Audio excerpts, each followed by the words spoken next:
Está na hora de desvendar os mistérios do hermetismo, a antiga sabedoria oculta de Hermes Trismegisto. Prepare-se para uma viagem fascinante pelo conhecimento ancestral antes de dormir. E não se esqueça de se inscrever no canal Olá Sono para mais conteúdos enriquecedores. Vamos explorar juntos esse universo de sabedoria e mistério.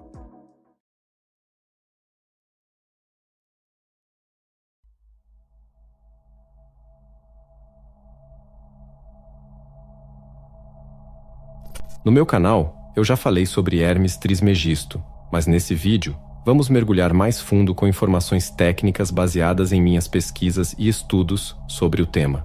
Então vamos lá. Há um sujeito lendário chamado Hermes Trismegisto, ou Hermes, o 3 vezes grande, como já foi dito em outros vídeos, que é a figura inspiradora por trás de alguns ensinamentos espirituais conhecidos como hermetismo. Essencialmente, Hermes Trismegisto é uma fusão do deus grego Hermes, mensageiro alado dos deuses, e do deus egípcio Tofi, que tinha a cabeça de Íbis e corpo humano. Na antiguidade, acreditava-se que Hermes e Tofi eram, na verdade, a mesma entidade. Ambos atuavam como guias no reino dos mortos, e Tofi, além disso, era o deus da fala e da interpretação. Ele é acreditado como o inventor do alfabeto e da escrita. Desde então, a humanidade utiliza a escrita para registrar e disseminar o vasto conhecimento acumulado. Tofi é descrito como o coração de Ra, a língua de Atum, a voz do deus cujo nome é oculto. Considerado uma espécie de palavra divina encarnada, Tofi é atribuído como criador de todos os ramos do conhecimento, tanto humano quanto divino. Quando Hermes e Tofi se fundiram na rica cultura helenística de Alexandria, surgiu Hermes Trismegisto.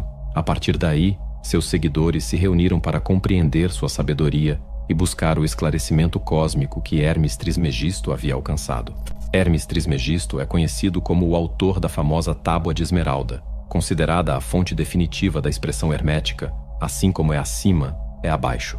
Esse conceito é a chave para a astrologia, alquimia e outras ciências ocultas. A Tábua de Esmeralda possui uma história tão enigmática quanto seu autor. Ao chamarmos Hermes de mito, estamos destacando sua importância, que transcende qualquer figura histórica, representando um padrão atemporal da existência humana.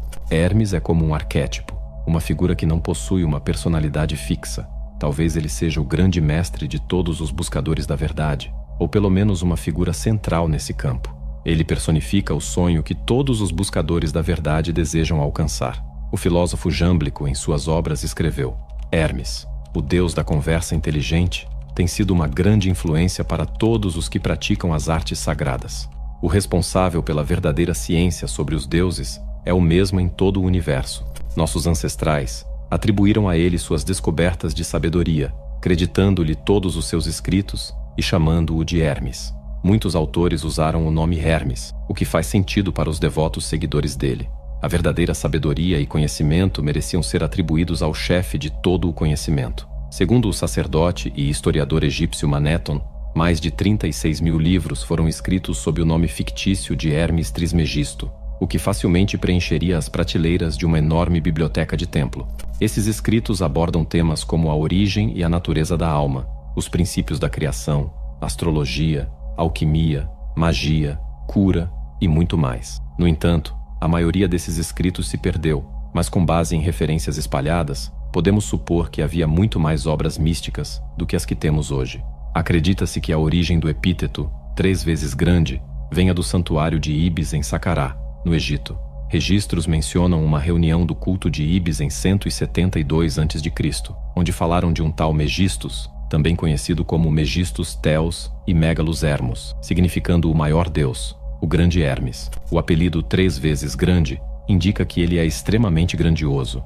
Ele é conhecido assim porque foi o maior sacerdote, filósofo e rei de todos. Outra explicação para o epíteto é o louvor à Trindade, sugerindo que há uma natureza divina dentro da Trindade. Agora reflita o seguinte: você já se perguntou como manuscritos antigos, quase esquecidos, podem moldar as crenças e filosofias de civilizações inteiras? E se eu te contasse que no século XV, 2 estudiosos italianos interromperam suas importantes traduções para desvendar mistérios escondidos no Corpus Hermeticum, acreditando que possuíam a chave para uma sabedoria divina perdida? Qual o papel de Hermes Trismegisto, tido como contemporâneo de Moisés, nesse renascimento de ideias que atravessaram milênios?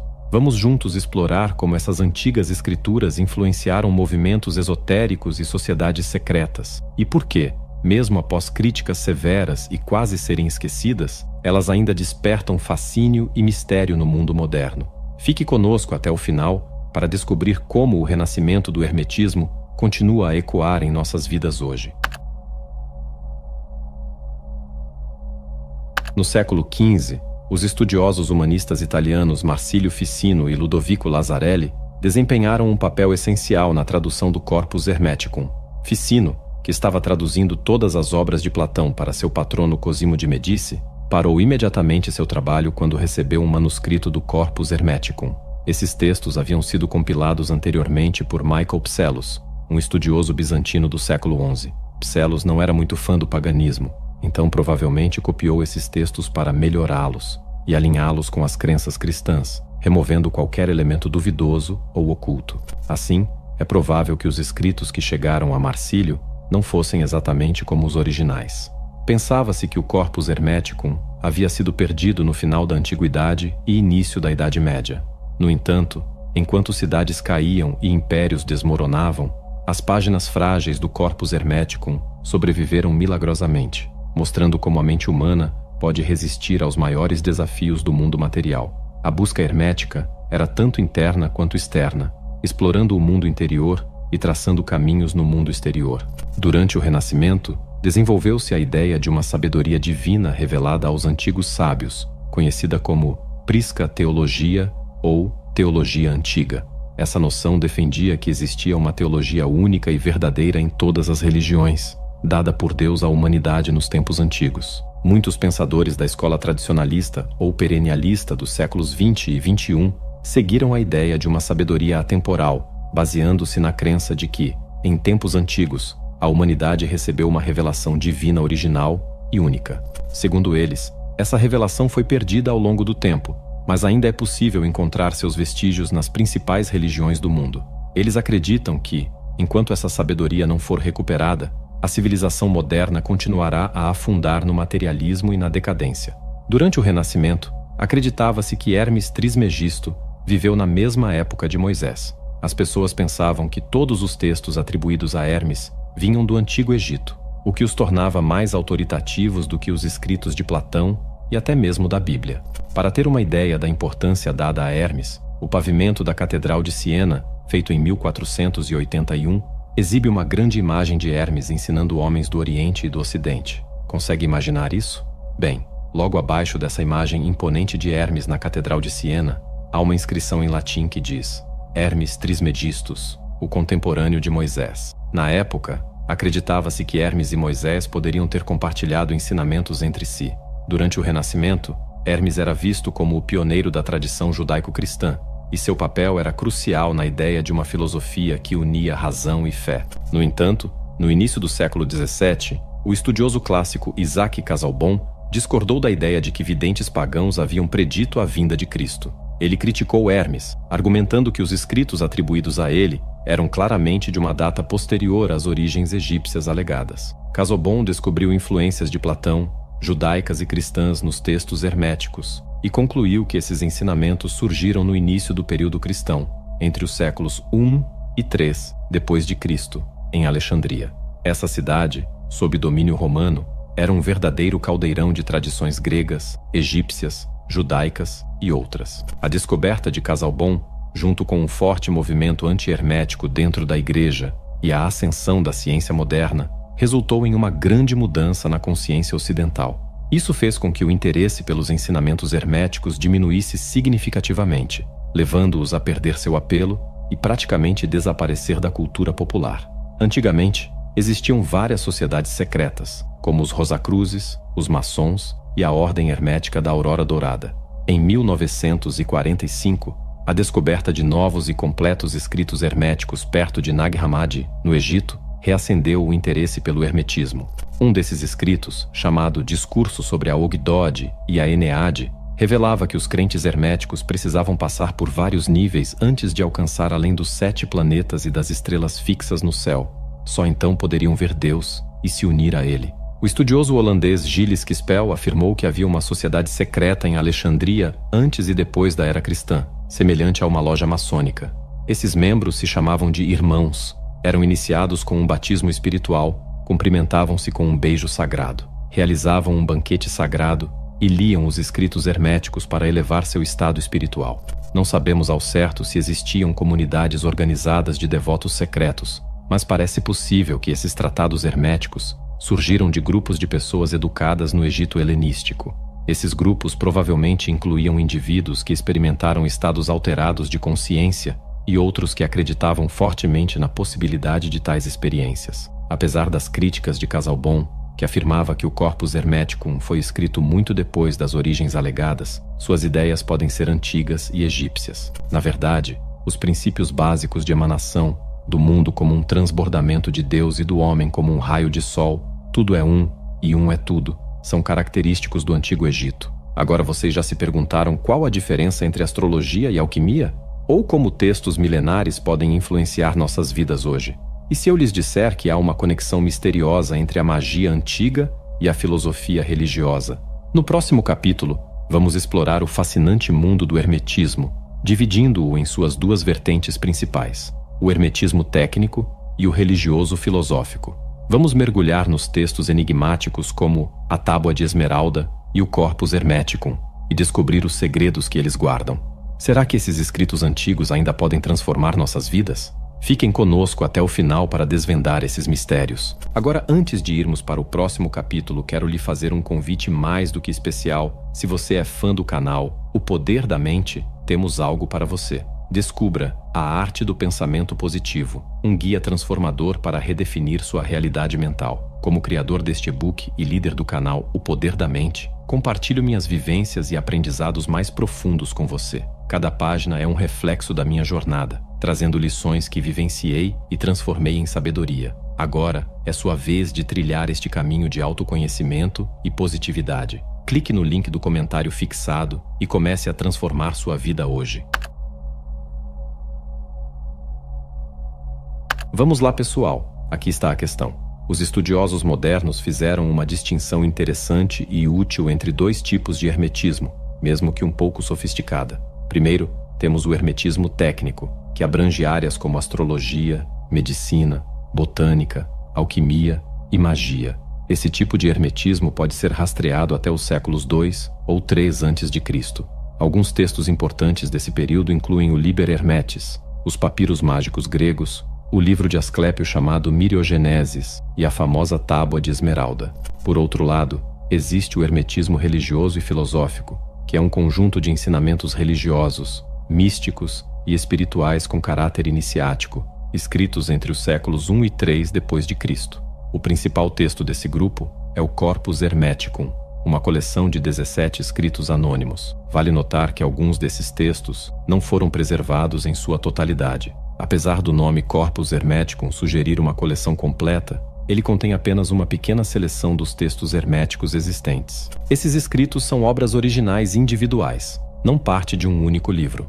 Não sabemos ao certo os critérios usados para selecioná-los. Além do Corpus Hermeticum, outros textos importantes da tradição hermética religioso-filosófica incluem um tratado em latim chamado Asclépio, textos e fragmentos reunidos na Antologia de Estobel, 3 textos herméticos encontrados nos códices de Nag Hammadi, as definições armênias de Hermes Trismegisto para Asclépio, e fragmentos de Oxford e Viena, entre outros. Salvar pessoas, não importando onde elas estivessem, era uma grande preocupação para os hermetistas, sejam eles técnicos, religiosos ou filosóficos. O objetivo dos herméticos não era provar a verdade de suas ideias, mas transformar os corações dos leitores, despertando-os para a verdade. Para que isso aconteça, é essencial ter uma tradução que capture a intenção inspiradora desses escritos. Você já se perguntou como acessar os segredos mais profundos do universo?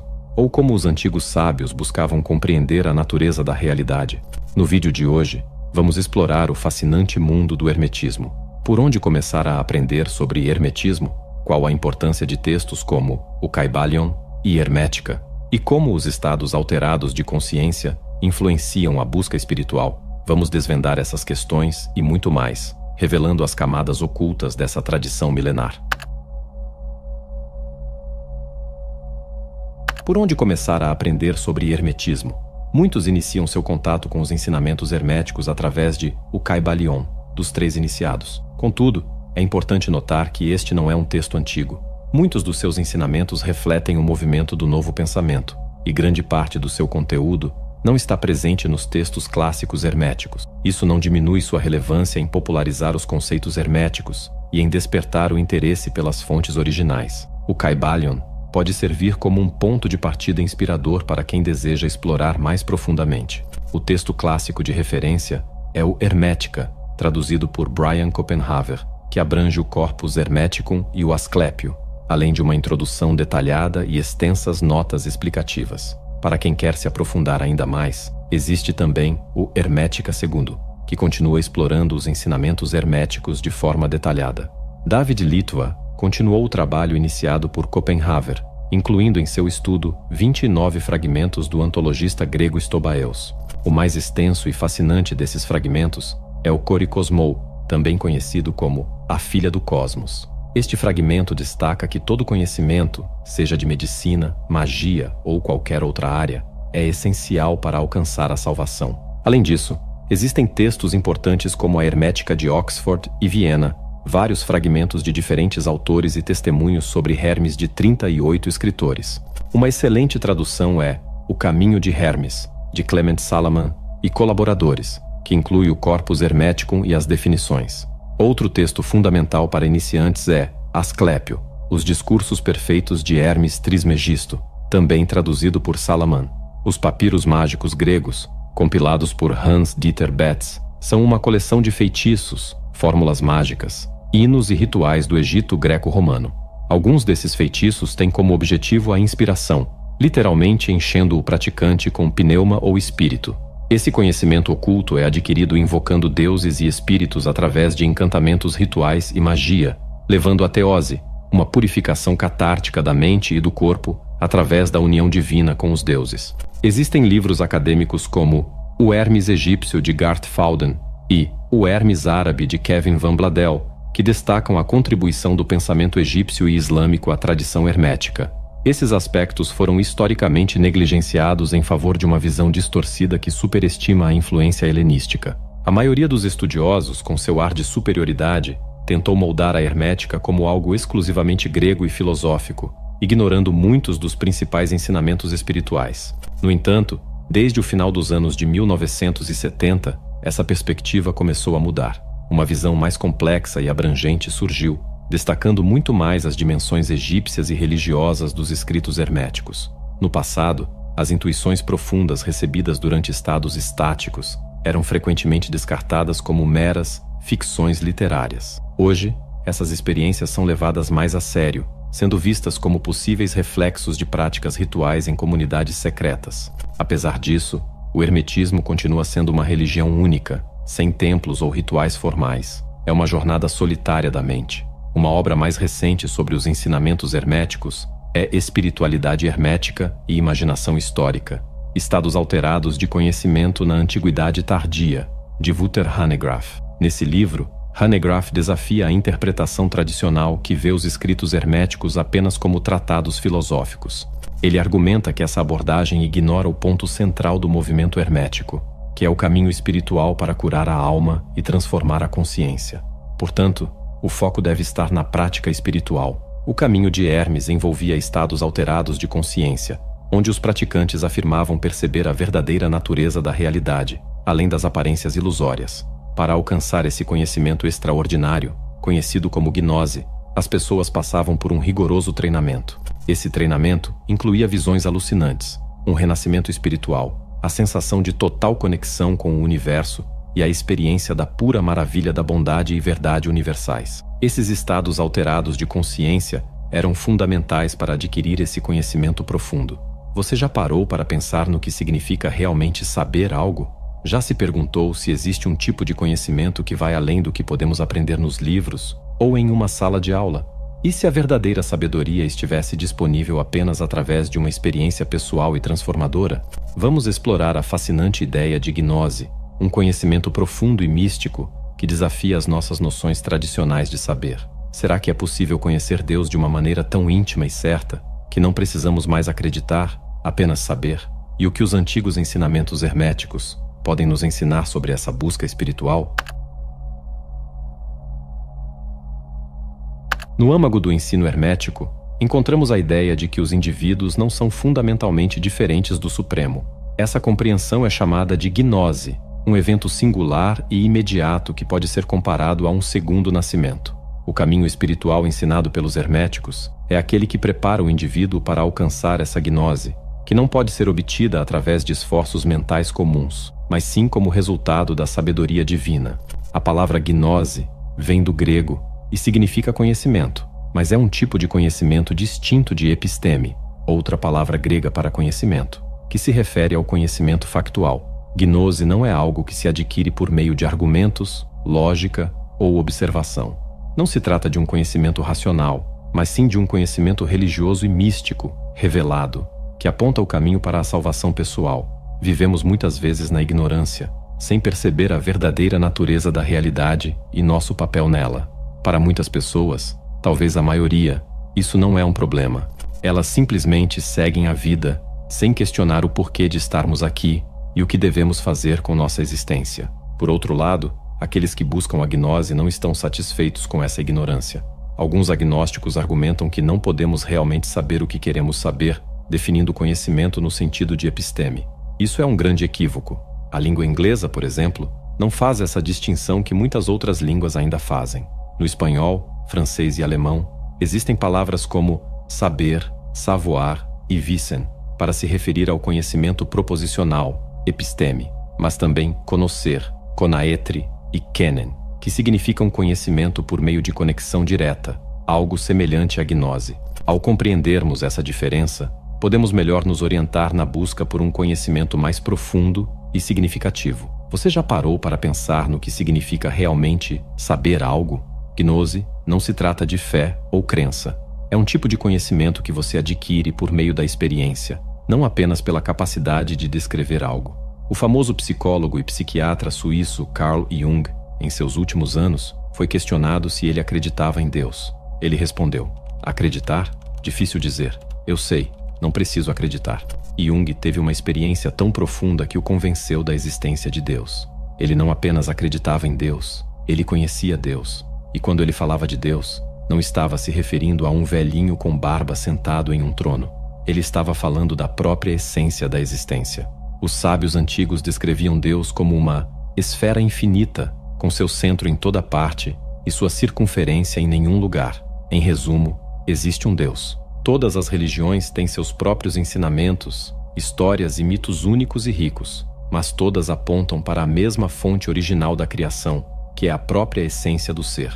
Compreender isso nos ajuda a perceber que, apesar das diferentes formas e linguagens, todas as tradições espirituais estão tentando nos conectar com essa verdade fundamental. Você já se perguntou se existe uma maneira de transcender o estado de ilusão em que vivemos? Ou como podemos alcançar uma verdadeira iluminação espiritual enquanto ainda estamos neste mundo? O que realmente significa libertar nossa alma das forças sombrias que nos prendem aqui? Vamos mergulhar nos profundos ensinamentos do hermetismo e do gnosticismo, como esses caminhos espirituais diferem em suas visões sobre o corpo, a alma e o cosmos, e o que podemos aprender com os antigos textos herméticos sobre a busca pela gnose. No hermetismo, acredita-se que a alma humana originalmente existe em um estado de perfeita consciência não dual. Ela habita fora do cosmos, em um reino além do espaço e do tempo. Quando descemos para o plano terrestre e entramos em um corpo, nossa alma é afetada por forças sombrias, que simbolizam pecados ou maus hábitos. O problema não está no corpo em si, mas nos desejos que ele desperta. Todos nós, aqui e agora, estamos vivendo em um estado de ilusão. Nossa verdadeira natureza se encontra no reino espiritual, e o objetivo principal da vida é nos conectarmos a ele. Para quem se interessa por esse tema, é possível alcançar a iluminação espiritual, ou gnose, enquanto ainda estamos vivos. Isso é uma grande diferença em relação ao gnosticismo, onde se acredita que a centelha da alma cai na matéria e fica presa nela. Há uma visão dualista de um mundo material e um mundo espiritual. O objetivo da gnose é libertar-se da prisão deste mundo e ascender ao reino espiritual, o que só pode acontecer após a morte, quando a alma é liberada do corpo. que foi criado pelo demiurgo maligno como uma barreira para a salvação.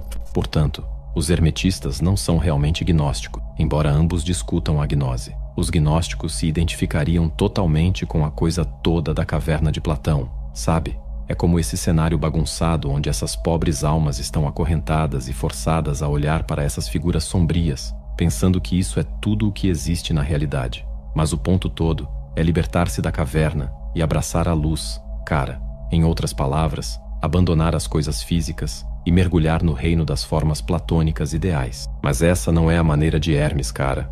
No hermetismo, a ideia não é escapar para o mundo espiritual, mas sim incorporar e trazer o bom, o verdadeiro e o belo para este mundo. Nosso trabalho é cuidar do mundo e tratá-lo como ele merece ser tratado, porque é isso que a fonte divina quer, entendeu? Os hermetistas são totalmente a favor de abraçar o mundo, não de rejeitá-lo. Para eles, o cosmos não é uma criação ruim de um demiurgo, mas algo belo e perfeito. Diferente do gnosticismo, que enfatiza o dualismo, o hermetismo é essencialmente não dualista. Eles acreditam que existe apenas uma realidade, que é a luz espiritual, a fonte de tudo. Ao ler o Corpus Hermeticum, você pode encontrar algumas diferenças aparentemente grandes. Algumas partes falam sobre unidade, outras sobre dualidade, algumas são positivas, outras negativas. Mas essas variações se complementam, em vez de se contradizerem. Elas representam diferentes níveis de entendimento, parte da jornada espiritual rumo à gnose, como subir a escada de Jacó para o céu. Por meio da magia, que é o trabalho dos deuses, podemos pedir ajuda aos deuses, organizando rituais e cerimônias que criam as condições certas para que eles apareçam. Precisamos usar as palavras corretas e as oferendas apropriadas. Em vez de tentarmos alcançar os deuses, são eles que descem para curar nossas almas. Você já se perguntou o que realmente significa ter respeito e devoção pelos deuses? E como essa devoção pode ser a chave para a verdadeira sabedoria e salvação? O conceito grego de Eusebeia, que envolve mostrar respeito sagrado e temor pelos deuses, é central no hermetismo. Mas o que torna a Eusebeia tão crucial para a prática hermética? E por que a irreverência é vista como o maior mal? Vamos explorar a importância da devoção na busca pela sabedoria divina e como essa reverência pode transformar nossa relação com o sagrado e o divino. O ponto principal de manter algo em segredo é escapar da armadilha da ignorância, cultivando o que os antigos gregos chamavam de Eusebeia. Esse conceito envolve a arte de mostrar respeito e ter um temor sagrado pelos deuses. O temor ao Senhor é o início da sabedoria. Ser devoto é uma das partes mais essenciais do hermetismo, admirando os deuses e todas as criações divinas, o real, o bom e o belo. Apenas essa devoção pode levar à salvação, independentemente de se alcançar a gnose ou não. Os deuses podem perdoar tudo, exceto a irreverência.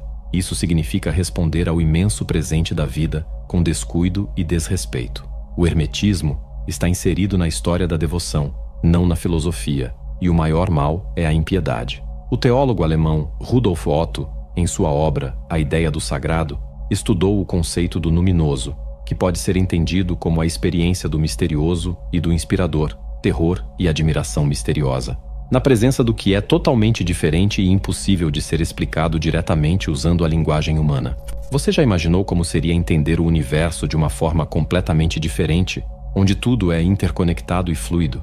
Já se perguntou sobre a verdadeira natureza da alma e seu lugar no cosmos? O universo hermético nos convida a explorar essa ideia fascinante. Mas o que são a Ogdod, a Enéade e o Uno? E como elas se relacionam com o nosso mundo físico?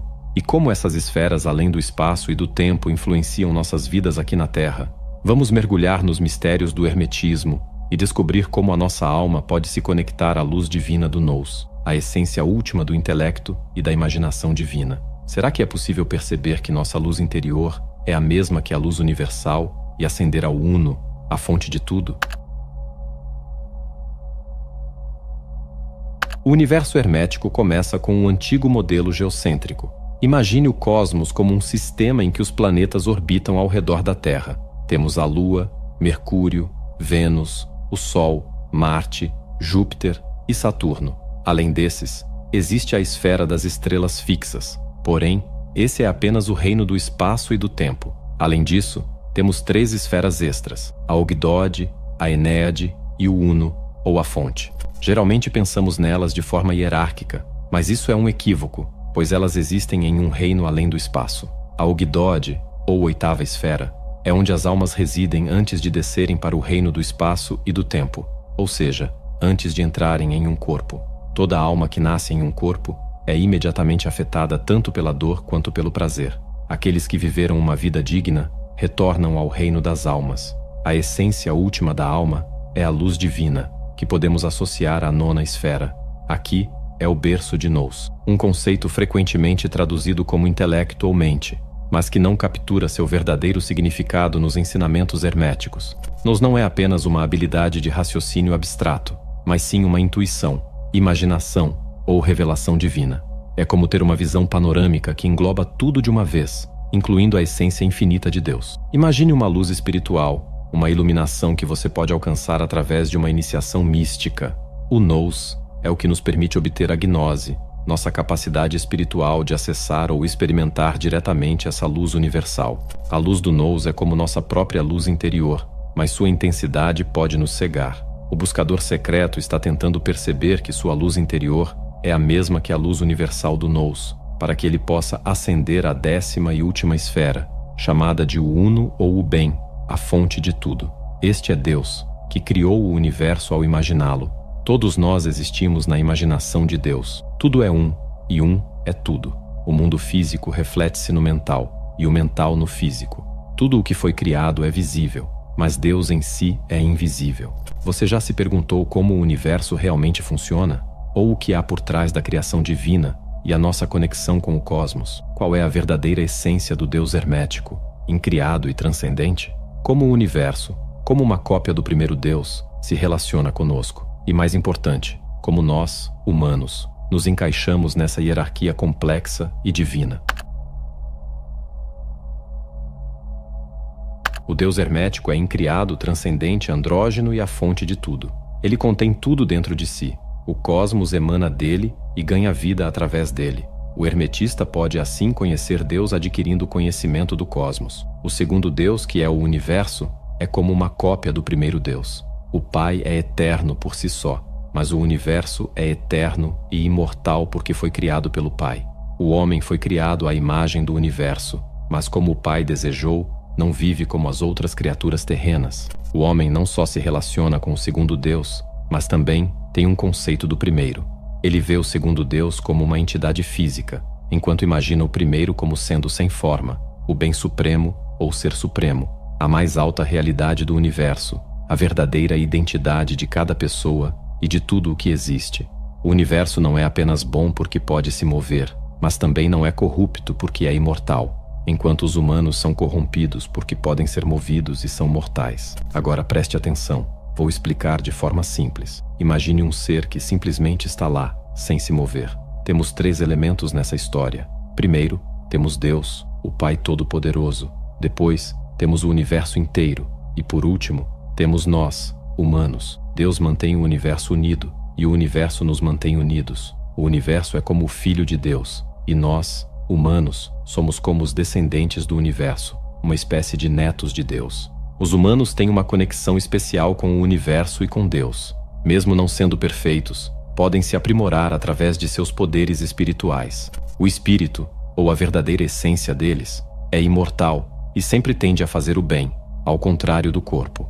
Deus, o universo e os humanos estão interligados em uma hierarquia complexa que não pode ser separada. Eles se influenciam mutuamente e formam uma unidade. É por isso que as estrelas e os planetas afetam a vida na Terra. Resumindo, o texto nos diz que o homem ocupa uma posição divina na hierarquia do universo, onde tudo está impregnado de pneuma, sopro divino ou força vital. Essa conexão entre os 3 mundos permite um pensamento profundo.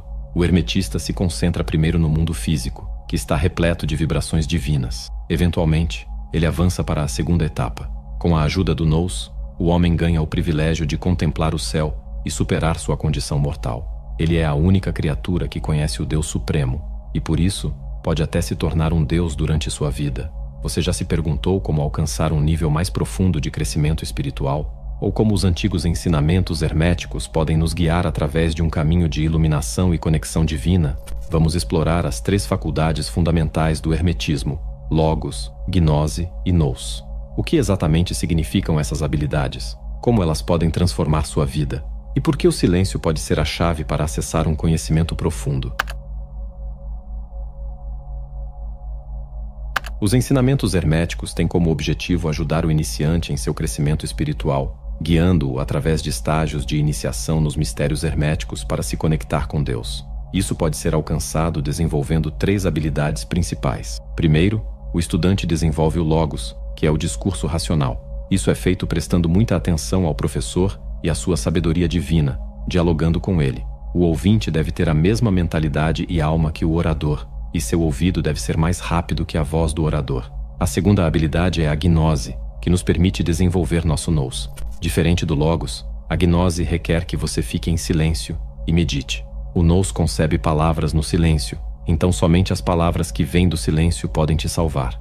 O conhecimento é como um despertar espiritual, onde você percebe que o Deus Todo-Poderoso quer ser conhecido e pode ser conhecido por aqueles que são dignos. E para isso, é preciso respeito e reverência. Os ensinamentos herméticos geralmente acontecem através de conversas entre um mestre e seu estudante. Acredita-se que esses escritos vieram principalmente de coleções aleatórias de ditos ou frases que eram memorizadas e usadas como exercícios espirituais para aguçar a mente. Com o tempo, esses ensinamentos se tornaram mais organizados, com alguns comentários adicionais. Existem frases muito enigmáticas que se fixam misteriosamente em nossa mente e não se esquecem facilmente. Elas continuam atuando no nosso pensamento mesmo quando não estamos conscientemente pensando nelas. E muitas dessas frases estão resumidas nas definições. No livro 1 do Corpus Hermeticum, há um personagem chamado Poimandres, o nous do Supremo, que ensina a Hermes. Hermes não é apresentado como um deus, mas como um ser humano com conhecimento divino. No livro 12, aparece Ágatos Daimon, ou Bom Espírito, um deus que também atua como professor de Hermes. Na maioria dos outros livros, Hermes é o professor de Asclépio, um curandeiro que está relacionado ao egípcio Imhotep, ou a seu filho Tat, cujo nome provavelmente vem do deus egípcio Tot. Os livros 16 e 17 são os únicos exemplos em que Asclépio e Tat, alunos e filhos de Hermes, são realmente os professores. Assim, o Corpus Hermeticum mostra 3 gerações dessa relação professor-aluno. Esse conhecimento é transmitido por seres divinos, Poimandres ou Nous e Ágatos Daimon, a Hermes Trismegisto. Hermes passa o conhecimento para Asclépio e Tat, e no final, Asclépio e Tat transmitem esse conhecimento para outros. Você já se perguntou o que realmente acontece quando meditamos profundamente sobre a origem do mundo? Quem tem as respostas para as maiores questões da humanidade? Imagine estar em um estado de êxtase tão profundo que uma figura misteriosa aparece e começa a revelar segredos ocultos do universo.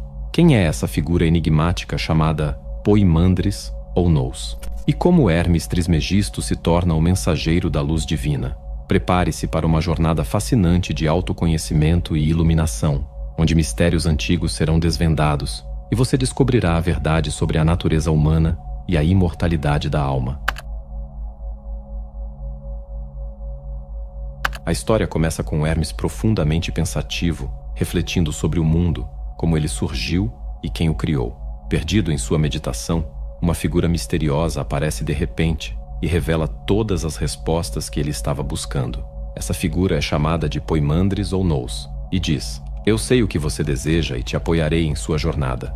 Hermes responde: "Eu quero aprender sobre todas as coisas que existem, entender sua natureza e conhecer Deus." Então, Hermes entra em um estado mental de profundo êxtase, o que o leva a ter uma visão. Os herméticos acreditam que, além da visão física, existe uma habilidade extraordinária de ver com o coração ou a mente, chamada de olhos do coração, ou olhos da mente. A verdadeira essência da natureza de um cara regenerado só é percebida por esse poder superior. Agora, em resposta à primeira parte da pergunta sobre o que as coisas realmente são, esse cara Poimandres muda tudo, e de repente, há uma luz brilhante e alegre em todos os lugares, como se fosse infinita. E assim, o visionário começa a se sentir aquecido e cheio de boas vibrações de amor, cara. Então, você vê essa escuridão assustadora rastejando como uma cobra, toda aquosa e esfumaçada como fogo, fazendo um rugido lamentoso e soltando um grito esquisito.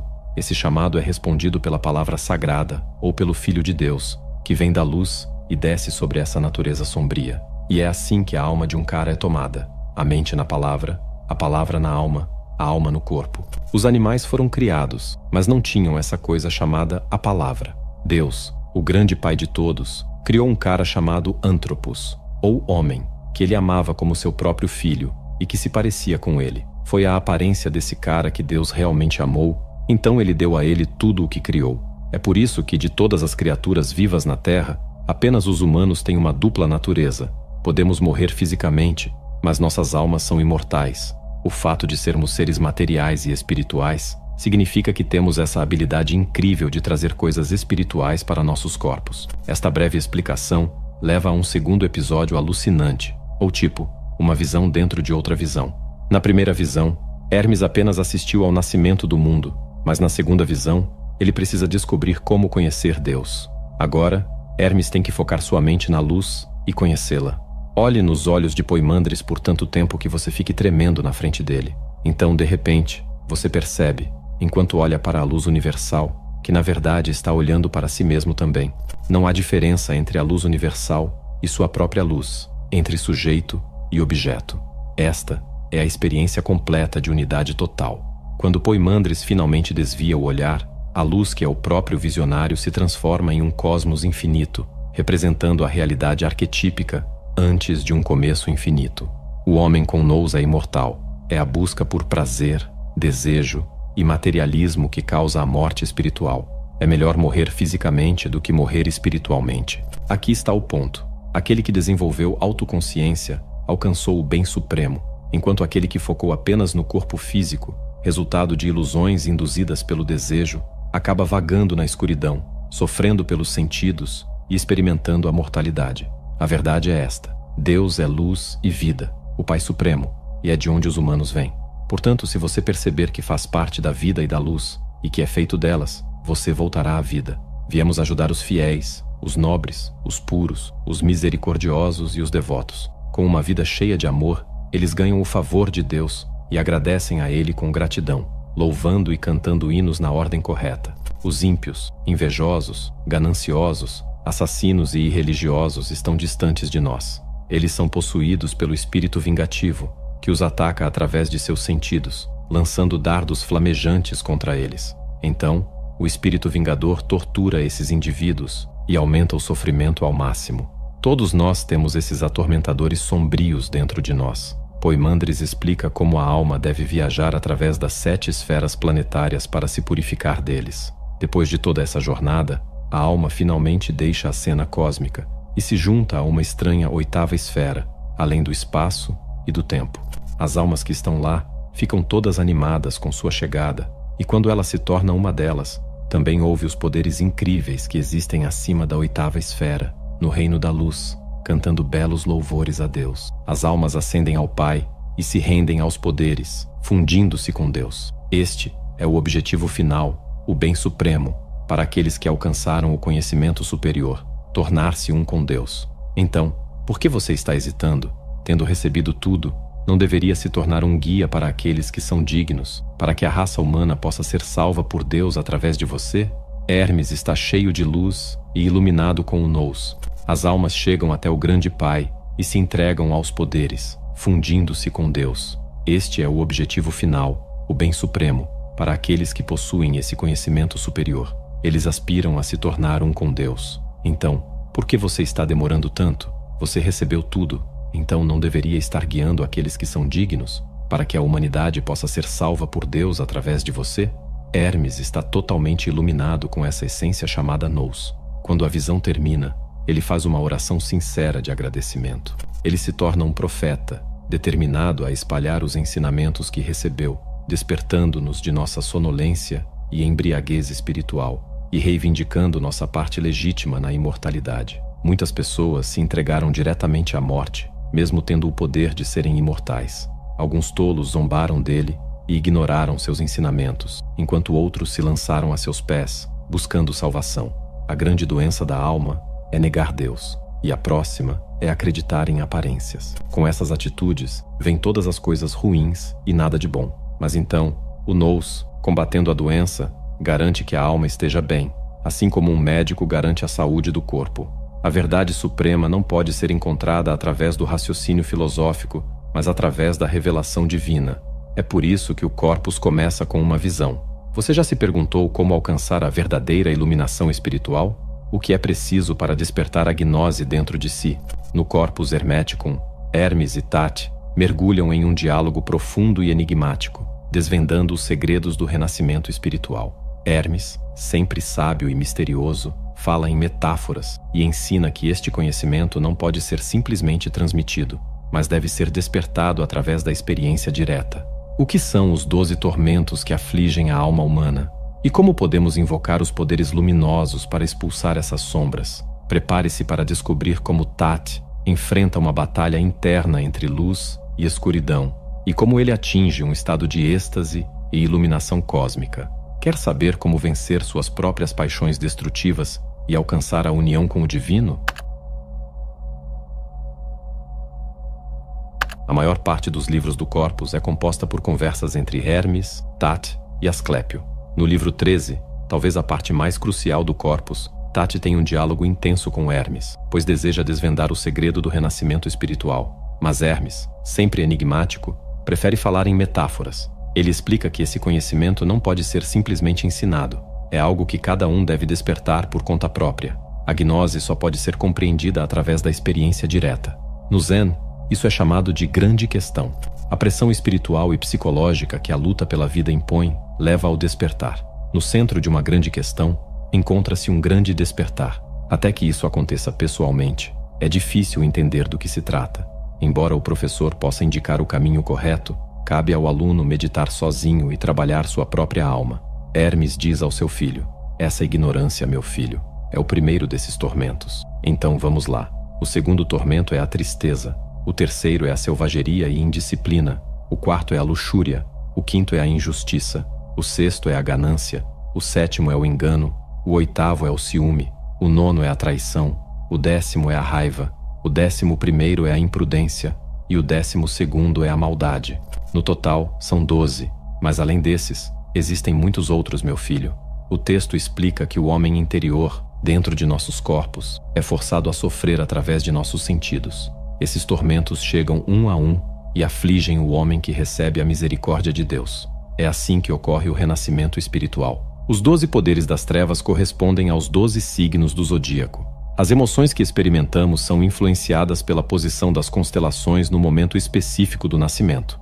Isso pode ser descrito com precisão observando onde as estrelas e os corpos celestes estão naquele instante, como um relógio cósmico. Quando chega o momento certo e as estrelas se alinham, a alma desce ao corpo. Nossos corpos e almas são invadidos por essas entidades sombrias e, para a maioria de nós, elas permanecem conosco por toda a vida.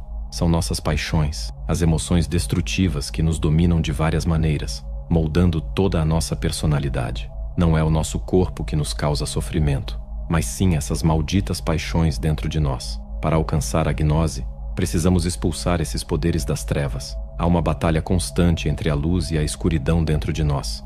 Hermes invoca 10 poderes luminosos no corpo de Tati, expulsando ou exorcizando esses 12 poderes das trevas de seu ser. Depois da alegria, o poder que eu invoco é o autocontrole. Bem-vindo, poder. Vamos abraçá-lo de braços abertos, meu filho. Veja como ele expulsa a intemperança quando chega. Agora, estou invocando a 4ª virtude, a perseverança, o completo oposto da luxúria.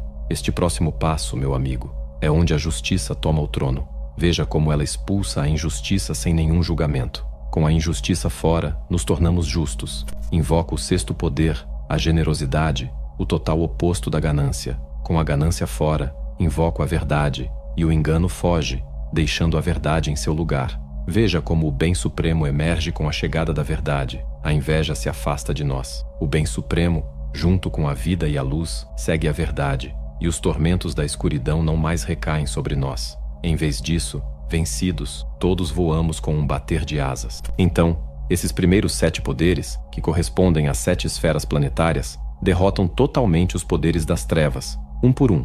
Depois, surgem os 3 próximos poderes: vida, a Ogdod, ou Reino das Almas, luz, a Enéade, ou Nous, e o bem supremo, a fonte. Juntos, eles formam 10 poderes divinos e expulsam os 5 tormentos restantes. Assim, Os 12 tormentos das trevas simplesmente desaparecem.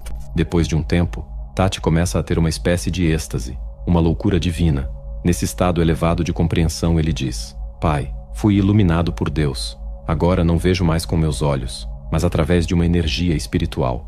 Estou em todos os lugares, no céu, na terra, na água e no ar. Estou em todos os seres vivos e plantas. Existo no útero, antes e depois dele. Estou literalmente em todo lugar. Eu posso ver tudo, e até me ver no nus.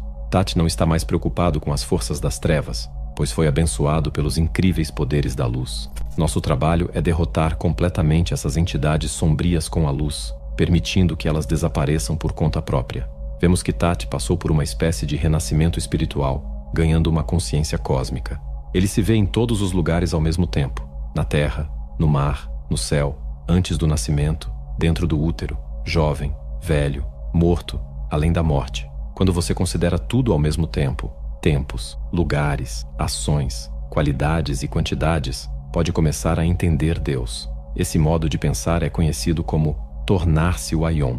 Os estoicos foram os primeiros a desenvolver a ideia de simpatia por todas as coisas, que representa a coerência viva e inseparável do universo. Essa ideia foi posteriormente adotada pelo hermetismo e pelo platonismo médio. Então, Tati está recitando um hino secreto para louvar a Deus, como um cântico para o renascimento espiritual. Apesar de estar todo conectado com o cosmos, Tati ainda não viu aquelas esferas além do cosmos como Hermes viu.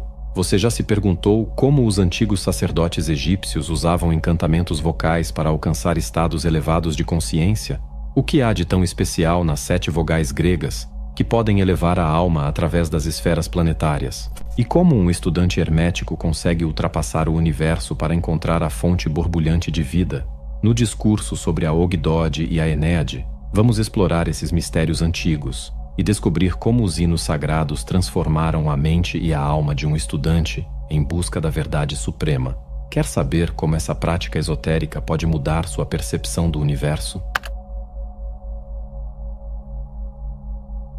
E isso nos leva à famosa escrita encontrada em Nag Hammadi, conhecida como O Discurso sobre a Ogdode e a Enéade. Nesse livro 13, do Corpus Hermeticum, é discutido o renascimento do estudante. Nesse discurso, o estudante já passou pelo renascimento, demonstrando como ele avançou em direção aos mistérios herméticos. O ponto central aqui é que ele alcançou esse estado alterado de consciência impressionante através de um encantamento vocal mágico.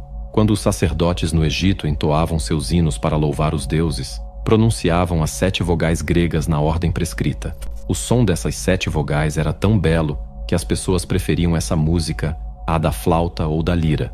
Essas 7 vogais correspondem às 7 notas da oitava musical, que estão relacionadas aos 7 planetas. A música esotérica da comunidade hermética de Alexandria desempenha um papel fundamental nos momentos de despertar descritos no hermetismo. Hermes lembra a Tati sobre o progresso que ele fez graças aos livros, que, embora pertençam a um estágio inicial na jornada em direção à gnose, ainda são necessários. No entanto, eles não são suficientes, pois a linguagem comum não alcança a verdade completa. Hermes, Tati e outros irmãos que também renasceram entram em um estado profundo de meditação. Hermes então destaca as impressionantes qualidades divinas de Deus, descrevendo-o como tão incrivelmente poderoso que só podemos mencioná-lo em tons sussurrados.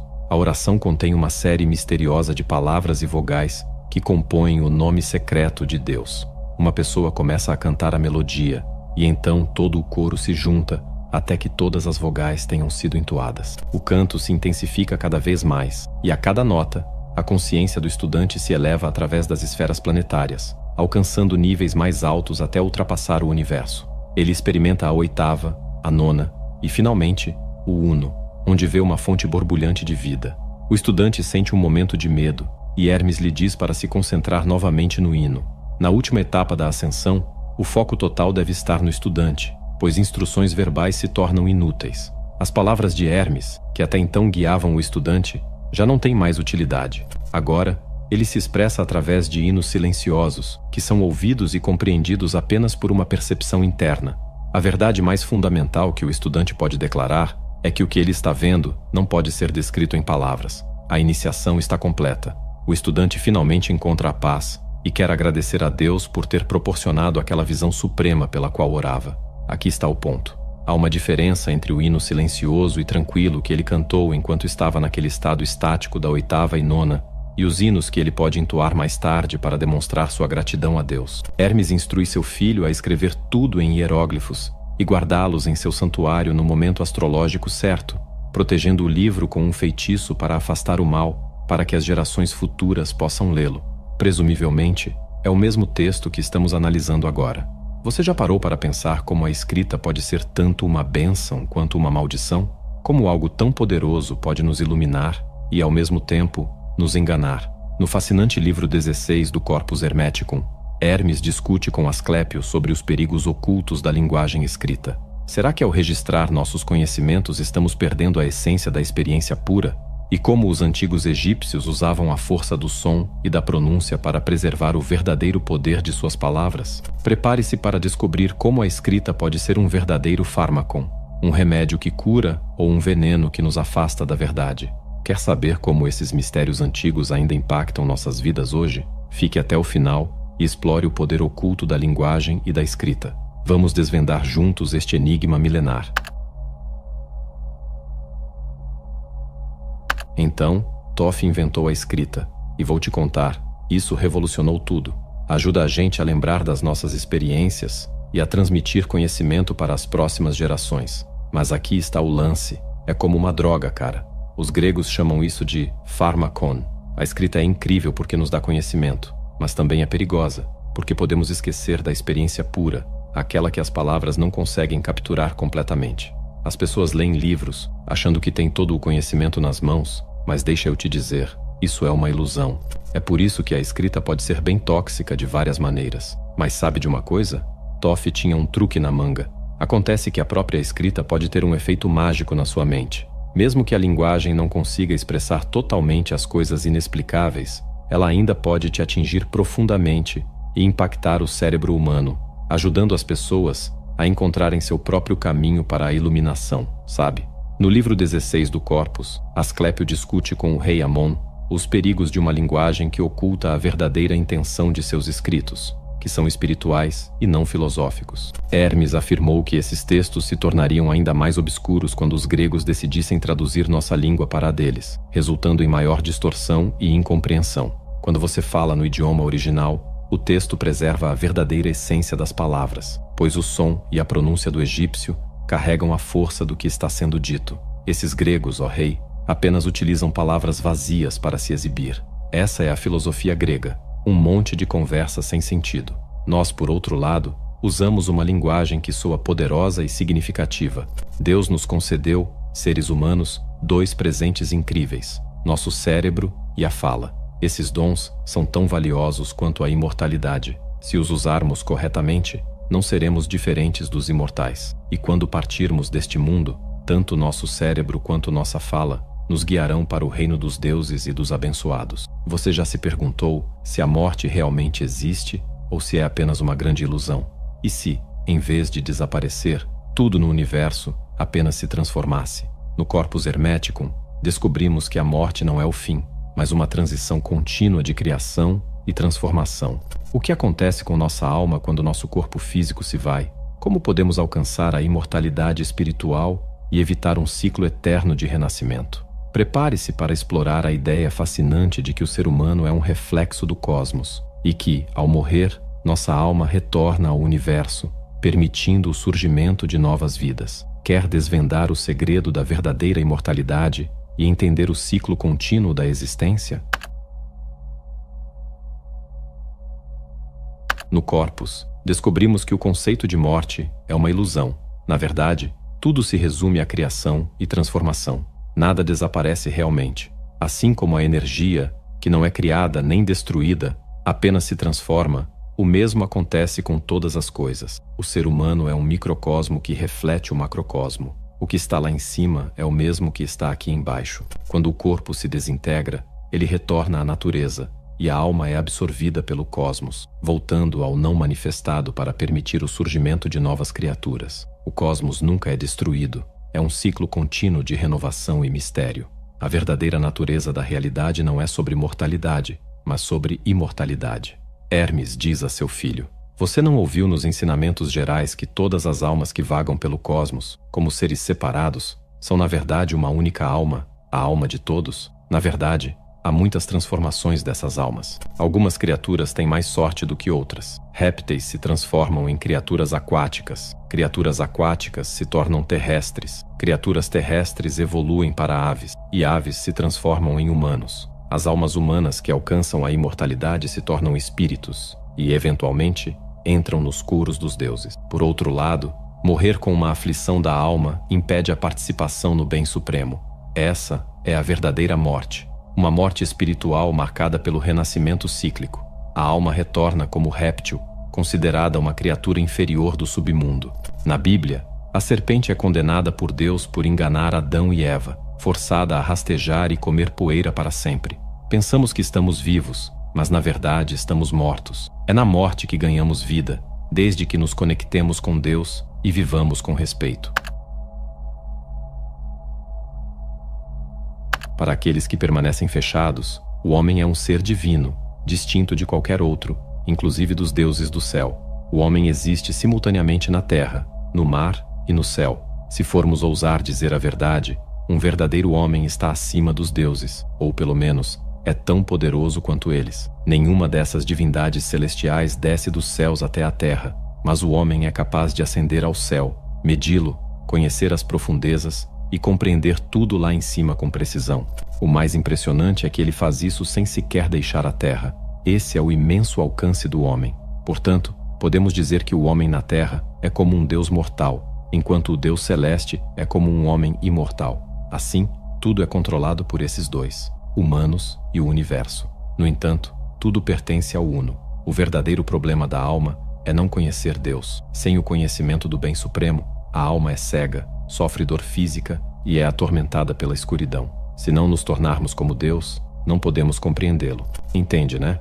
Permita-se crescer até alcançar o nível daquele ser incompreensível, além de todas as coisas físicas e do tempo, tornando-se Aion, e então entenderá Deus. Deus não ignora os humanos. Ele os conhece completamente e deseja ser conhecido. Conhecer Deus é o único caminho para a salvação humana.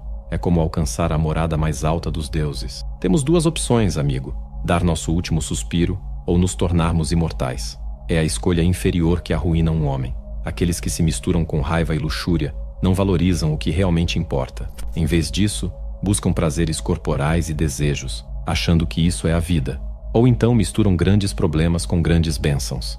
Existem dois tipos de seres: os com corpos e os sem corpos, que possuem espíritos mortais e divinos. Cabe à pessoa escolher entre um ou outro. Não se pode ter ambos ao mesmo tempo. Quando um é enfraquecido, o outro revela seu poder.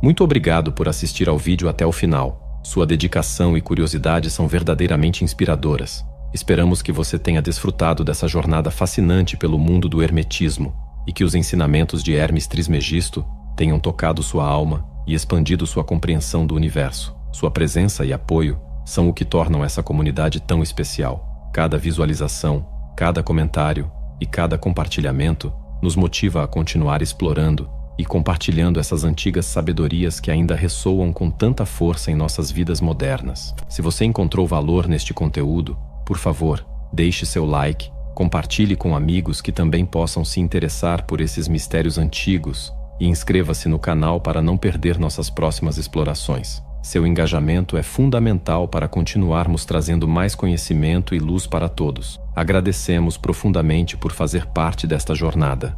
Que a sabedoria de Hermes Trismegisto continue a iluminar seu caminho e que juntos possamos alcançar uma compreensão mais profunda e enriquecedora da nossa existência.